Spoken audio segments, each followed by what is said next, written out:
네, 안녕하십니까. 오늘은 통합사회 C 수업을 하도록 하겠습니다.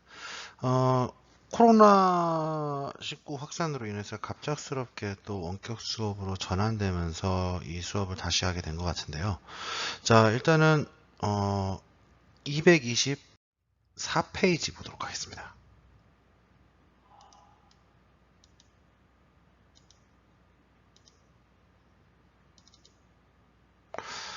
자, 오늘 배울 때는 문화와 다양성, 거기서 3단원, 문화상대주의와 보편윤리를 배우도록 하겠습니다. 자, 그러면은, 자, 224페이지입니다. 다시 한번 강조드려요. 자, 교과서 펼치시고요. 자, 문화를 이해하는 태도, 이렇게 나와 있는데, 이 사람이라는 것이 기본적으로 백인, 백색 모두 다 다르지 않습니까? 그렇지 않습니까? 그 사람이 모여서 형성하는 사회나 국가 또한 각각 다를 수밖에 없죠. 그러다 보니까 각각의 문화는 차이가 날 수밖에 없습니다. 근데 이러한 서로 간의 문화를 바라볼 때 문화 절대주의라고 하는 관점으로 바라보는 태도가 있습니다. 이게 뭐냐? 문화를 평가하는 절대적 기준이 있다고 보고 그 기준에 비추어서 문화의 선악이나 우열을 가릴 수 있다고 여기는 태도입니다. 그러니까 어떤 문화가 절대적으로 기준이고 그 문화의 다른 문화는 그걸 못하다. 혹은 그 문화에 맞춰줘야 한다고 인식하는 태도죠.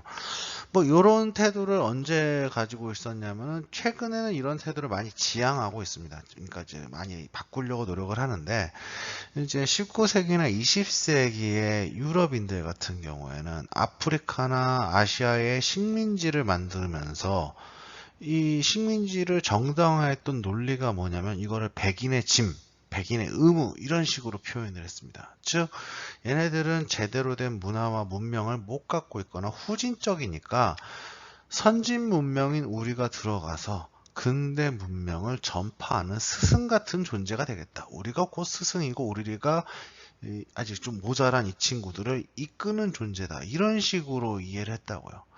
지금 와서 생각하면 아주 택도 없는 생각이죠. 근데 이런 것이 대표적인 문화 절대주의라고 볼 수 있을 것 같아요. 그러면 문화 절대주의는 또 어떤 면을 가지고 있냐?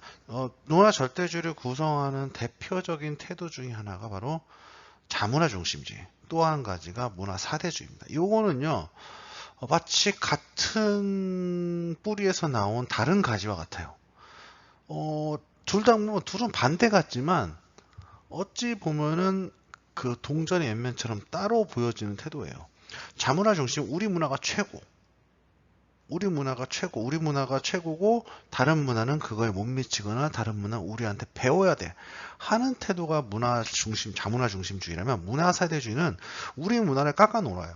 깎아놓고 깎아내린 다음에 그 깎아내린 상태에서 다른 문화를 선망과 우리가 무조건적으로 본받아야 하는 태도로 대하죠. 이제 이런 것이 문화 사대주의라고 얘기할 수 있겠습니다. 자, 자문화 중심주의 같은 경우는 어떤 문제를 일으킬 수 있냐? 다른 민족이나 인종, 문화에 대한 차별을 유발. 다른 민족이나 인종, 문화는 우리보다 열등한 거니까 그걸 취급을 안 해주거나 무시하는 태도로 보인다는 거죠. 너희가 우리 배워. 우리가 문화의 중심이니까 너희가 우리 배워야지. 내가 왜 너희에 대해서 알아야지? 이런 태도로 보여버린다는 거죠.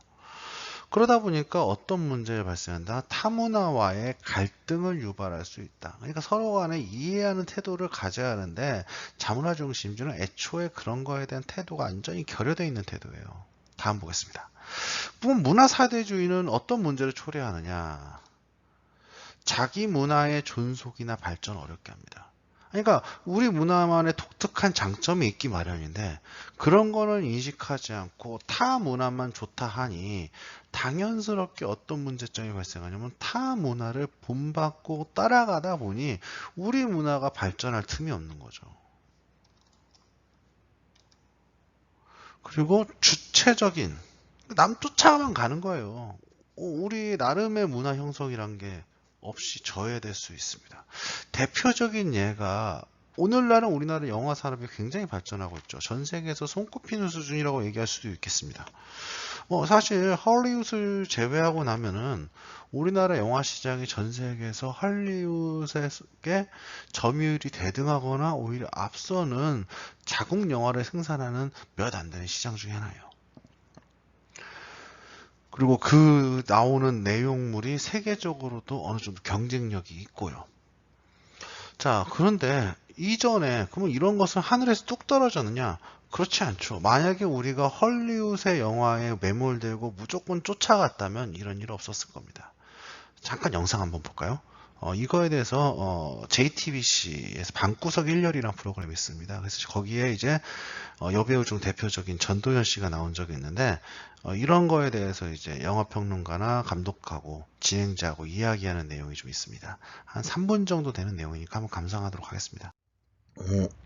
이상하게 이 영상이 이 녹음화된 과정에서는 영상의 링크가 제대로 연결이 안 되네요. 그래서 링크 주소를 이렇게 띄워 놓겠습니다. 그래서 수업 중에 수업 소개 화면에다가 이 링크를 띄워 놓을 테니까 아니면 검색하셔서 보셔도 상관은 없을 것 같아요.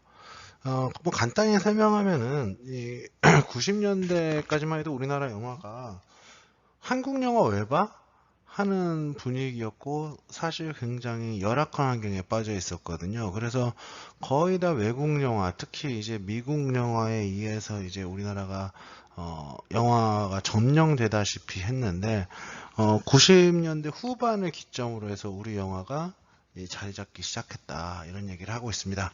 사실 우리 영화를 이제 지키려는 태도가 없었으면은 그 영화인들의 노력이나 국민들의 성원이 없었으면은 사실 오늘날과 같은 영화 시장이 형성이 안 됐을 겁니다. 헐리우드만 옳다고 우리 거를 지키지 않았다면 말이죠. 자, 다음 볼까요? 다양한 문화적 차이를 올바르게 이해하려면 절대적 기준이나 특정한 가치를 내세우는 태도는 안 된다. 뭐 이런 이야기를 하고 있습니다. 다음입니다. 226페이지입니다. 자, 문화상대주의 의미와 필요성 이렇게 하는데 일단 문화상대주의가 뭔지부터 좀 알겠습니다. 절대주의하고 반대겠죠. 자, 문화적 상대주의는요, 각각의 문화가 고유성과 가치를 지닌다고 보고 문화 간의 선악, 우열에 대한 평가를 단전적으로 내릴 수 없다. 이런 건데 간단히 말하면 이겁니다. 우리로서는 이해하기 힘든 문화일지라도 그 문화를 쟤네가 취하고 있는 데는 나름의 이유가 있다는 거죠. 종이 치고 있네요. 가끔 녹음하다 보면 종이 칩니다. 자, 이해할 수 없을지라도 그럴 만한 이유가 있다는 거죠. 그게 이제 226페이지 하단에 약간 만화식으로 구성된 그 인사법 얘기가 나오죠. 거기 보면은 이제 동아프리카의 키쿠유족은 상대방 손바닥에 침을 뱉는다는 거예요. 인사를 하면. 우리나라에서 이래 보십시오. 제정신 안 취급받을 겁니다. 그렇지만 얘네 나름에도 이유가 있다는 거죠. 물이 귀한 아프리카 지역에서는 서로가 수분을 나눈다는 의미, 이런 의미가 담겨져 있다는 거죠. 맥락을 듣고 보면은 얘네 나름 그럴 수도 있겠다는 생각이 들지 않습니까? 문화상대주의는 그런 태도를 지니는 겁니다. 특히 문화 같은 경우에는 각기 다른 자연환경과 역사적, 사회적 상황에 적응하면서 나름 만들어 온 과정이 있었단 말입니다. 그렇기 때문에 마냥 어떤 것은 잘못됐고 어떤 건 잘됐다라고 그냥 단언할 수가 없어요. 자, 그리고 문화적 차이로 인한 오해와 편견이 발생할 수 있습니다. 그렇지 않겠습니까? 뭐 문화적 차이로 인해서 오해와 편견이 발생한다면 예를 들어서 뭐 이슬람을 믿는 친구하고 식사를 하는데 나도 모르고 돼지고기를 권했다든지, 그렇죠? 뭐 그럴 수 있는 거 아닙니까? 그러면은 서로 오해가 생기겠죠. 우리는 내가 기껏 대접했는데 왜 쟤는 안 먹는 거야? 그렇게 생각할 수도 있고, 이슬람교를 믿는 친구 같은 경우 내가 이슬람교인 걸 알면서도 돼지고기를 먹인단 말이야? 이거 나를 우습게 보거나 나를 무시하는 행동, 혹은 나를 아주 그냥 나를 놀리는 거 아니야? 하는 식으로 서로 오해할 수가 있죠. 혹은 어디는 저래, 어느 민족은 저래, 어느 문화는 저래 하고 우리가 나름대로 가지고 있는 편견이라는 게 있을 수도 있고요. 이런 거는 결국 갈등을 일으키기가 쉽습니다. 이런 갈등이 있으면 되겠습니까?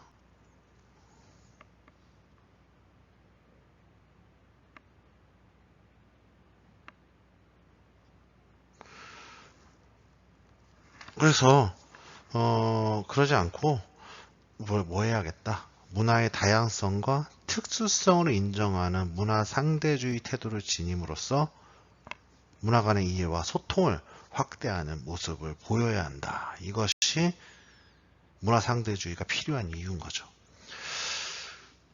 지금 227페이지를 보시면은 문화 상대주의는 왜 필요할까 하면서 이 개고기 얘기와 각국의 음식 얘기를 하고 있습니다.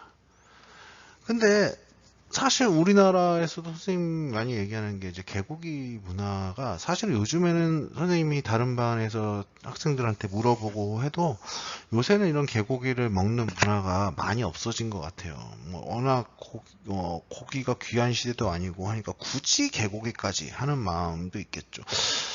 근데 이제 이거에 대해서는 이렇게 바라보는 게 좋을 것 같다는 생각도 합니다. 사실 약간 혐오적인 음식을 먹는 경우는 어느 나라에나 있습니다.